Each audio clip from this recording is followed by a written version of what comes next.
शिक्षा देने के लिए एक भी पेपर ना हो और पारदर्शी बना करके और बच्चों को नौकरी देकर, रोजगार देकर के उनको और अपने काम पर भेजें। जिस दिन कल बात की जाती है महेंद्र प्रधान ने इस्तीफा दिया, तो क्या उनको पहले भी दे देना चाहिए था?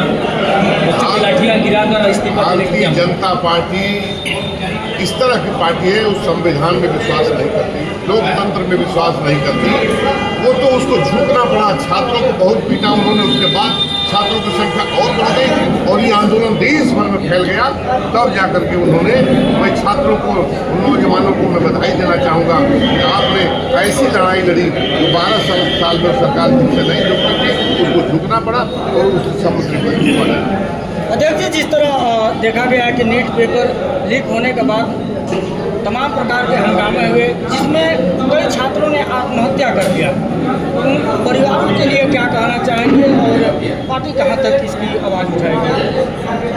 जो लड़के आत्महत्या के इशू को लेकर के हमारे बच्चे और जो भी लोग आंदोलन में बैठे थे जंतर मंतर पर, उन्हीं बच्चों को देख करके उनकी आत्मा की शांति के लिए, उनके परिवारों के लिए और आगे ऐसा ना हो, इसीलिए छात्र वहाँ नौजवान जंतर मंतर पर बैठे थे और अपनी बात मनवा करके उठे। एक भी समझौता उन्होंने नहीं किया। छात्रों को बार बार बधाई देना चाहते हैं कि उन्होंने ये इनकलाब जो ले आया, उन्हीं की वजह से ये सरकार झुकी है और सरकार ने अपने शिक्षा मंत्री का इस्तीफा दिलाया।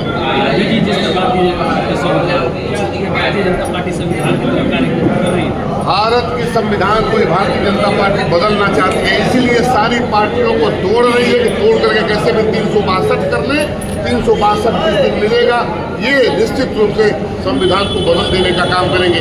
हमारे नेता ने पहले भी कहा था, ये उन्होंने कहा था 400 सीट मिलेगी तो हम संविधान बदल देंगे। ये बाबा साहब के संविधान से इत्तेफाक नहीं रखते, ये लोकतंत्र में इनका विश्वास नहीं है।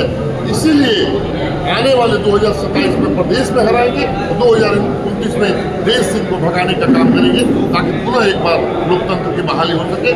आज लोकतंत्र बिल्कुल नहीं है। लोकतंत्र में हमारे नौजवान साथियों ने एक कदम आगे बढ़ाया है, जिसे लोकतंत्र जीवित हुआ है, सांस लेने लगा है, जवाबदेही तय हुई है। आज तक 12 साल में कभी कोई जवाबदेही तय नहीं हुई। लोकतंत्र बिल्कुल चरमरा गया था। हमारे नौजवानों ने लोकतंत्र को एक सांस दी है, ये केवल इस्तीफे के माध्यम से। ये लड़ाई अभी यही रुकनी नहीं चाहिए, ये लड़ाई अभी और बड़ी है। उनको जब तक हटाया नहीं जाएगा तब तक लोकतंत्र बचने वाला नहीं। जी अध्यक्ष जी, जंतर मंतर के आंदोलन को सत्ता पक्ष विपक्ष की गंदी रणनीति बता रही है, उस पर क्या कहना चाहिए? ये सत्ता कुछ तो पाकिस्तानी कहता था, बांग्लादेशी कहता था बच्चों को, आज झुक क्यों गया? ये कुछ भी कहते हैं, इनको कहने दीजिए, इनके कहने से कुछ नहीं होता है। Thank you. अध्यक्ष जी, ये बताइए आज का प्रोग्राम के पीछे क्या कारण है? इसका क्या देखने को 2027 में देखने को मिलेगा? आज संविधान महान स्तंभ स्थापना दिवस हम लोग ने मनाया है। आज ही के दिन छत्रपति साहू जी महाराज ने 26 जुलाई 1902 को आरक्षण अपने प्रदेश में लागू किया था। उसी तिथि को हमारे नेता माननीय अखिलेश यादव जी पिछले साल से ही संविधान महान स्तंभ स्थापना दिवस मनाते हैं और पूरे प्रदेश में हर जिले के कार्यालयों में हमारे ये मनाया जाता है। किस तरह का आयोजन रहा सर? आज समाजवादी पार्टी के राष्ट्रीय अध्यक्ष आदरणीय अखिलेश यादव जी के निर्देश पर पूरे देश में हर कार्यालय पर संविधान महान स्तंभ कार्यक्रम का आयोजन किया गया था। आज 26 जुलाई है। 26 जुलाई 1902 को हम कोल्हापुर के राजा छत्रपति साहू जी महाराज ने पिछड़ों के लिए, दलितों के लिए शिक्षा और नौकरी में 50% आरक्षण देने की घोषणा किया था। इसलिए 26 जुलाई का आज का दिन बहुत ऐतिहासिक दिन है और ऐसे मौके पर मैं छत्रपति साहू जी महाराज को नमन करना चाहता हूँ। जो लड़ाई आज हम आरक्षण को बचाने के लिए लड़ रहे हैं, उस लड़ाई को शुरुआत में उन्होंने लड़ करके हमें दे दिया। अब जरूरत इस बात की है कि हम लोग आरक्षण को कैसे बचाएं। भाजपा की सरकार में आरक्षण खतरे में है, संविधान खतरे में है, आरक्षण पर टका डाला जा रहा है। आरक्षण को बचाने की पूरी तरह से लड़ाई हमारे नेता अखिलेश यादव लड़ रहे हैं। तो हम पूरे समाजवादी लोग के साथ लामबंद करके संविधान और आरक्षण बचाने के लिए प्रतिबद्ध है और यही इसी वजह से आज हम लोग यहाँ कार्य करते हैं। सर, कुछ लोग कह रहे हैं कि हिंदुत्व खतरे में है, कुछ लोग कह रहे हैं संविधान खतरे में। जो लोग कह रहे हैं उनका कुर्सी खतरे में है, क्योंकि उनकी लड़ाई क्या है, इस देश में हिंदू मुसलमान करेंगे और हिंदू में भी तो पिछड़े समाज के लोग क्या हिंदू नहीं है? क्या दलित हिंदू नहीं है? जब हमारा आरक्षण का सवाल होता है तो हमारा विरोध क्यों होता है? आरक्षण कोटा पूरा क्यों नहीं किया जा रहा है? अगर नरेंद्र मोदी हिंदू हैं तो मिठाई लाल भारतीय संग्राम सिंह तो क्या है? हम भी हिंदू हैं, तो हमारा आरक्षण कोटा पूरा क्यों नहीं हो रहा है? सर कुछ लोग पीडीए के सवाल पर सवाल उठाते हैं कि केवल पीडीए ही के वोट चाहिए सबका को, या स्वर्ण का भी वोट चाहिए। पीडीए एक ऐतिहासिक विचारधारा है। पीडीए कोई जात नहीं है। पीडीए एक बहुसंख्यक समाज है, और पीडीए समाज की ताकत अगर देखना हो तो 24 साल में देख लिया आपने। पीडीए समाज के लोगों ने मन बनाया, भाजपा को ला दिया दूसरे नंबर पर, समाजवादी पार्टी प्रदेश की नंबर 1 की पार्टी बन गई। और पीडीए की ताकत अगर आगे देखना हो तो 27 में आप देखिएगा। थैंक यू, धन्यवाद।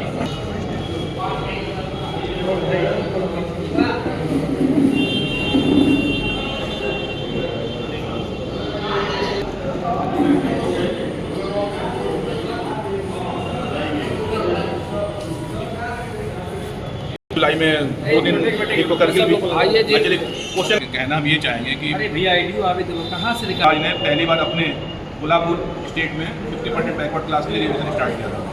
उसके बाद 1932 में पूना पैक्ट के बाद गांधी जी और जो बाबा साहब अम्बेडकर के बीच में जो समझौता हुआ था, उसके बाद फिर इसको सेपरेट एग्रीमेंट हटा के फिर आरक्षण दिया गया था। फिर जाके 1935 गवर्नमेंट ऑफ इंडिया पे आया।